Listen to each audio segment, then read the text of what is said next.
Well, folks, once again, welcome back to my YouTube channel, Captain Boat Builder. I'm here in my basement boat yard, still working on the project. Today's episode is number 11, and we're calling this one Installing the Gunnels. I'd like to digress just a little bit here, just to give you a little bit of nautical trivia. I like looking up words, trying to figure out what they mean, where the meaning came from. And so this is the best research that I can come up with, and it has to do with the name Gunnel. And according to what I've been able to figure out, it actually comes from two words, the word gun and the word whale, not the big marine mammal, but whale, W-A-L-E. So the first part, gun, refers to the gun carriages that were very heavy, that were used in the old fighting ships. The second part, whale, comes from the word whale, W-A-L-E, which refers to the top plank in the hull, the very most top mounted plank. Sometimes it's actually a reinforcing plank. It's like an extra plank at the top of the hull around the edge.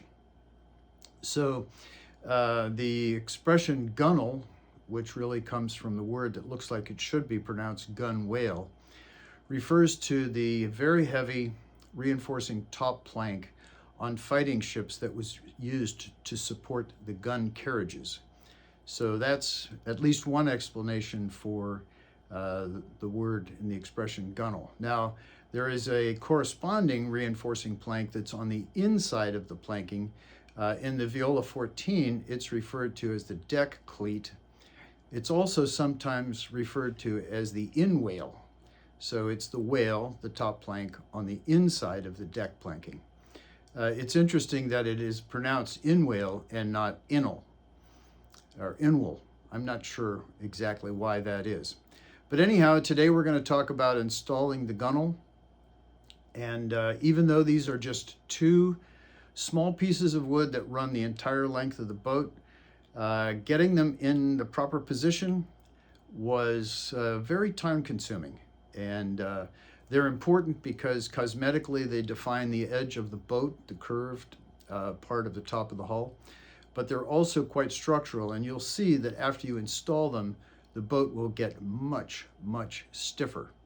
So I hope you enjoyed today's episode. Again, number 11, installing the gunnels. I just wanted to show you what I've been doing in preparation for gluing on the gunnels. I wanted to make sure that the deck cleats were cut down in such a way so that this piece of wood, again, it's simulating the deck, it's just resting on the carlins right here. It's just resting on the carlins. It has a very slight angle. I don't know whether you can actually see it, but it does have a slight angle rolling from the inside to the outside, which is what you're after.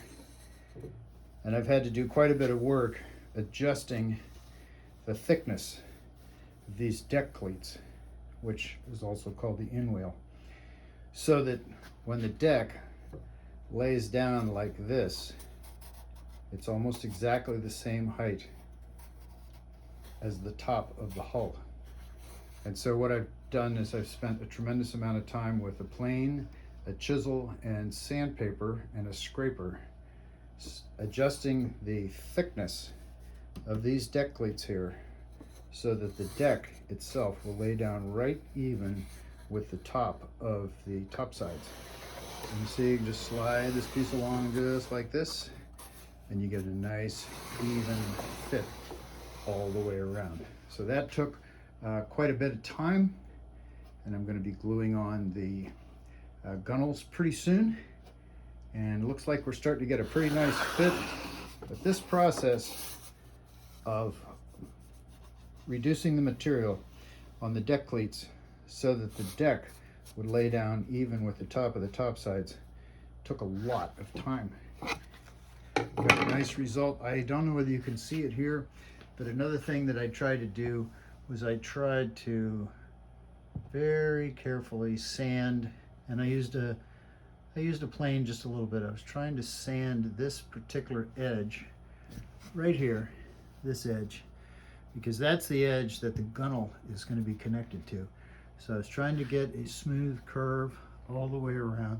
And as you can see, I think I've pretty much achieved a nice, smooth, even curve. You can see some irregularities that the gunnel will take out. Also wanted to show you, I've got this deck spacer in here. Got this installed, got a couple of coats of epoxy resin on it, but I wanted to show you the nice detail I've been able to put on the sides here. Now, somebody who's good with a plane and sandpaper can do this freehand. I did this with a little Makita, very small, sort of one-handed router. Gave me a nice edge on the two top surfaces and also underneath. So that little Makita router, other companies make the same types of small routers. They're handheld. They're very easy to use and adjust. Just wanted to show you what this thing looks like. It's probably a tool that's very familiar to you. It was new to me, and I've had some nice results with it. So again, I'll be able to get a nice uniform curve all the way across on all four edges of this. So that's where I am now, and I'll be gluing on the gunnels pretty soon. For this phase of the construction, I'm deviating slightly from the sequence that's in the instruction manual. I'm going to be installing the gunnels, which is the outside piece. We've got the gunnel here, there's the hull material itself, and here's the deck cleat, or sometimes called the inwale. But I'm putting these on, at least temporarily, with clamps. They're just clamped in place. I'm doing this a little bit early. I'm doing it for a couple of reasons. The shape of the hull right now is pretty much determined, the curve is pretty much determined by this deck cleat, which is glued in place. It's pretty hard to make much of a change, and that's from the forward bulkhead here back to the last web here. So that's the span of the deck cleat, which is glued in place, of course.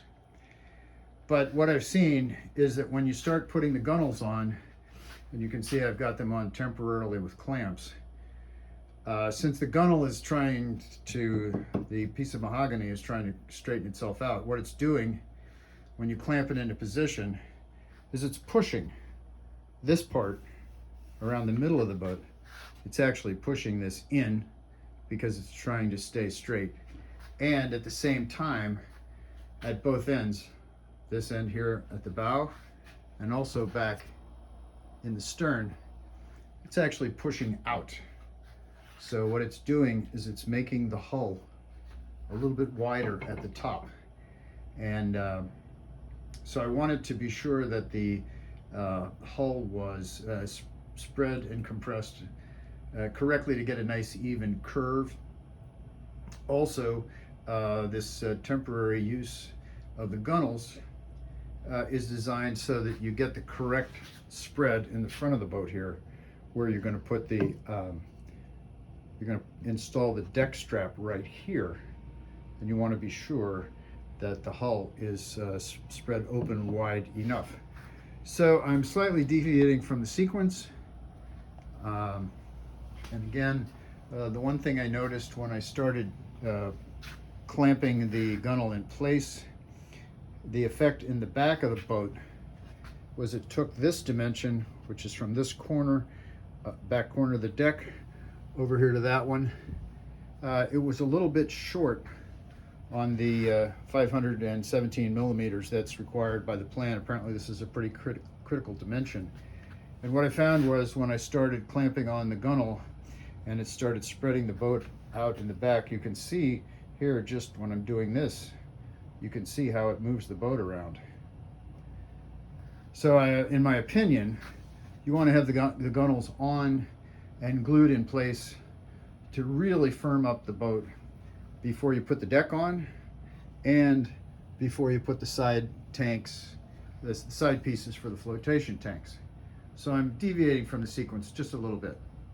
So here we've got the starboard gunnel installed. And this is just a small piece of mahogany, but I was amazed at how difficult it is to bend this. And you can see from all the clamps that I've used that it takes a lot of clamps to bend this and to get it into the correct shape along the top of the top sides. I've used every clamp I own. That's why I've only done one side. One thing that I wanted to point out yet again, only because if you're not careful with this, it's such a nightmare. When you're doing the gluing, you can see that the gunnel and the top side are at the same level. And you can see that the deck cleat, or the end whale, is lower, again, to allow for the deck. So when you're gluing, be sure that none of the glue oozes out of this joint, I wiped it clean, and gets in this recess. Because if it gets in there, the deck piece won't fit correctly. And trying to sand or chisel out epoxy is a tremendous pain in the neck. So just be sure that this is wiped as clean as you can get it. Also, when you're doing this on the underside, right here, on the underside, you're gonna get glue that's gonna ooze out. And you wanna have this, you wanna have a nice, smooth, sharp edge here. We'll be doing some varnish and some paint work. But be sure that you use a scraper to get the glue, the epoxy rather, that oozes out, and then go over it with a paper towel with alcohol to make sure that there's no residue. Because that's also an important place to have a clean joint, and if you have any oozed out epoxy, you'll be sanding and scraping forever. So this is one gunnel installed. I'm going to be doing the other one, and when I get back to you with the next little segment here, I'll have both gunnels installed. The shape of the hull will be pretty much set forever. These pieces of wood are quite stiff. And I'll have a couple of coats of epoxy on them just to protect the wood during construction, and also I just like looking at it that way. So again, this took a lot of clamps, and you had to be careful that you get everything lined up. You want to be sure that the gunnel matches the top of the top side, so you get a nice smooth curve for the whole length of the boat. Well, folks, it took a lot longer than I thought, which seems to be the case for most of these individual projects on this boat, but I'm finally finished with installing the gunnels. It's only 2 pieces of wood. They run the full length of the boat on the outside. You can see here that the transom is all finished. This still has to be cut flush and probably rounded just a little bit. We've got 2 coats of epoxy on the gunnels now. And as you can probably see, they're still just a little bit bumpy. This is going to take some more sanding with a light block. You can see right here, there's some inconsistencies. But with 5 or 6 coats of epoxy heavily sanded in between each coat, they're going to just be as smooth as glass. I experienced this with my last build. So after many, many days of slow, tedious working, the gunnels are finished, and the hull is pretty much rock solid now. Very little flexing. Each piece of wood that you add in the construction just stiffens things up. Again, in closing, I wanted to say that I've certainly enjoyed making these little presentations for you. My primary goal was, at least I hoped, to provide you with some tips and some insight into how to build this particular boat, some things that might help you, save you some time, make it a little easier for this particular boat, the Viola 14. But also, a lot of these techniques you'll see are similar for other small boats that are built almost in the exact same way. So I hope I've been able to help you a little bit. If I have, leave me a comment.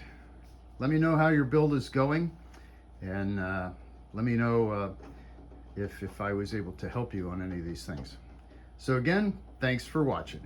So long.